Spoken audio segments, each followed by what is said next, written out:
காஞ்சிபுரம் கோவிந்தவாடி தட்சிணாமூர்த்தி கோயிலில் குருபெயர்ச்சி விழா விமர்சையாக நடந்தது. காஞ்சிபுரம் மே 27.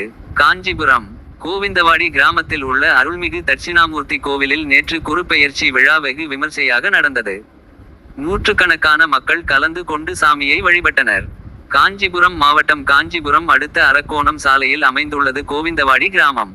இந்த கிராமத்தில் பிரசித்தி பெற்ற அருள்மிகு தட்சிணாமூர்த்தி கோவில் உள்ளது. இந்த கோயில் இந்து சமய அறநிலையத்துறையின் கட்டுப்பாட்டில் இருந்து வருகிறது. இது குருபெயர்ச்சிக்கு சிறந்த ஸ்தலமாக இருந்து வருவதால் தினமும் நூற்றுக்கணக்கான பக்தர்கள் கோயிலுக்கு வருகை தருகின்றனர். நேற்று இக்கோயிலில் குருபெயர்ச்சி நிகழ்வு நடந்தது. இதனால் பக்தர்கள் காலை முதலே கோவிலில் குவிய துவங்கினர். சுவாமி தட்சிணாமூர்த்திக்கு பல்வேறு அலங்காரங்கள், அபிஷேகங்கள் நடத்தப்பட்டது. நேற்று காலை 11 மணியளவில் குரு பகவான் மிதுன ராசியிலிருந்து கடக ராசிக்கு பிரவேசிக்கும் நிகழ்ச்சி வெகு சிறப்பாக நடந்தது. இந்த நிகழ்ச்சியை நூற்றுக்கணக்கான பக்தர்கள் கண்டுகளித்தனர்.